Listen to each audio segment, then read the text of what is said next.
In this video, I'll show you how to fix your iPhone not responding to touch. If you found this guide useful, then please consider subscribing, and once you've done that, then please consider leaving a like, and let's get right into this guide. If your iPhone isn't responding to touch and it just doesn't seem to be working or it's frozen, then what we can do is actually go and do a forced restart where we don't need to go and touch the screen. So if you've got an iPhone 8 or newer, so iPhone 8, then 10, 11, 12, 13, 14, and even newer, then all you need to do is go and press a key combination, and that key combination is volume increase, then volume decrease, and then you just hold the side power button. Let's do that now. So volume increase, then decrease, and then hold the power button.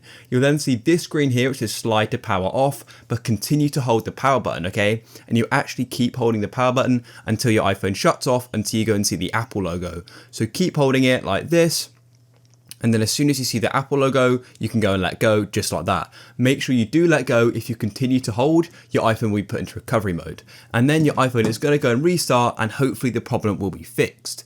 Now, if you've gone and got an older iPhone, for example, the iPhone 7, then what you'll need to do is just go and hold the power button and the volume decrease button at the same time. That's for iPhone 7. And if you've got an iPhone 6S or older, then what you need to do is hold the power button and the home button. So traditionally the home button would be here. So you hold them both like that until you go into the Apple logo, and then you can go and let go. And hopefully in a moment, my iPhone will have rebooted. And there we go, my iPhone is now rebooted, and I'm gonna go and have to enter the passcode because I've restarted it, but that should go and fix if your touch is not responsive or your iPhone is frozen. So if you guys found this useful, please consider leaving a like. Peace.